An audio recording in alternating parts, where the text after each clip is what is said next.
Merci Pierre Péchou de nous rejoindre ici à ce micro pour une nouvelle chronique de Vers d'autres cieux. Bonjour Oscar, chers auditeurs, bonjour.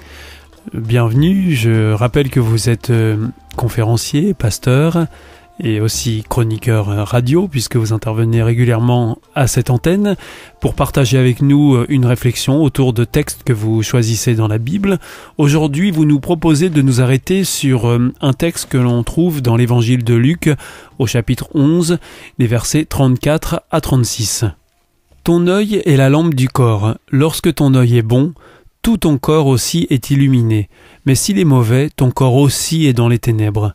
Prends donc garde que la lumière qui est en toi ne soit ténèbres.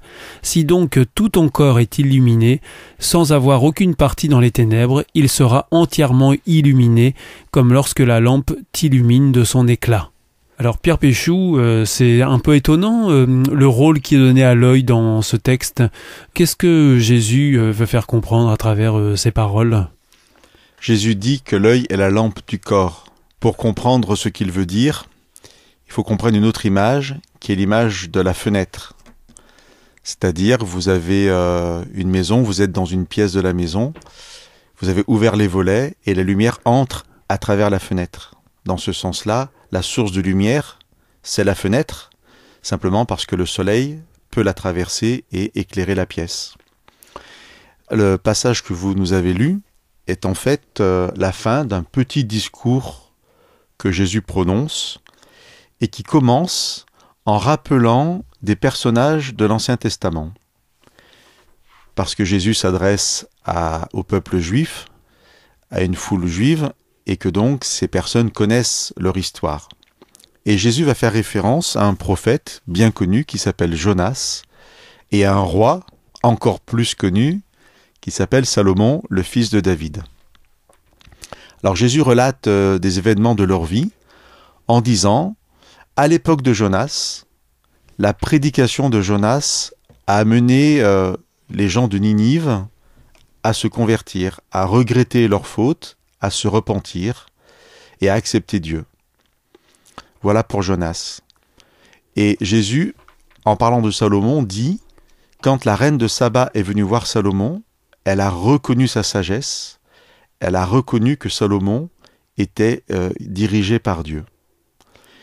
Et lorsque Jésus a fini de rappeler ces deux histoires, ces deux petites histoires, ces deux petits épisodes, concernant Jonas le prophète et Salomon le roi, à chaque fois Jésus va dire: pourtant il y a ici plus que Jonas, il y a ici plus que Salomon. Il n'en dit pas plus, mais nous pouvons comprendre assez facilement, et je crois surtout que les auditeurs de l'époque l'avaient compris. Jésus leur dit: je suis ici.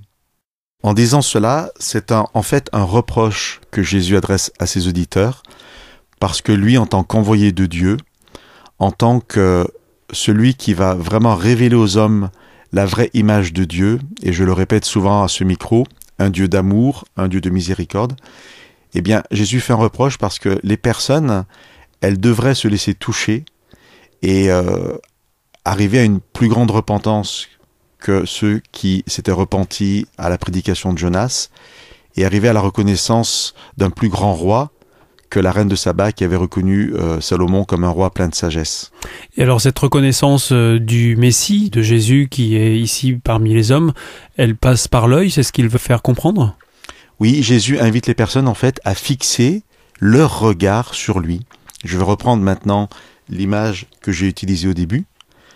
De la même façon que la lumière du soleil traverse la fenêtre et éclaire toute la pièce, si je fixe mes regards sur Jésus, eh bien, la sagesse, l'enseignement, l'exemplarité de Jésus, c'est-à-dire ce qu'il faisait dans sa vie de tous les jours, sa bonté, tout cela va m'éclairer, et comme la lumière éclairait la pièce, tout l'enseignement de Jésus et tout son exemple de vie va éclairer mon corps et va le transformer.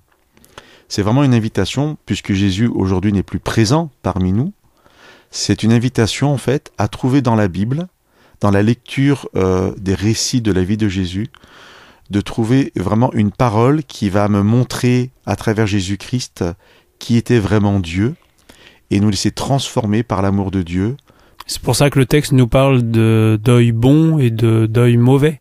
Oui, ce que regarde mon œil, en fait, m'amène à réfléchir sur quels sont mes centres d'intérêt. Et là, ce sont des choses aussi différentes que vraiment ce qui me motive à vivre. Est-ce que c'est l'argent? Est-ce que c'est le pouvoir? Ou est-ce que c'est mieux connaître Dieu pour se laisser transformer par lui? Comme m'interroger sur peut-être les films que je regarde. Parce qu'en fait, ce que regarde notre œil, ou ce que sont nos centres d'intérêt, influence sur notre être intérieur. Et donc c'est vraiment une interpellation à travers les récits de la Bible, à s'intéresser à la vie de Jésus, parce que la vie de Jésus nous fait mieux connaître Dieu, pour être transformé de l'intérieur à l'image de ce Dieu, qui, et je le répète une dernière fois, est un Dieu d'amour et de miséricorde, et à devenir nous-mêmes amour et miséricorde.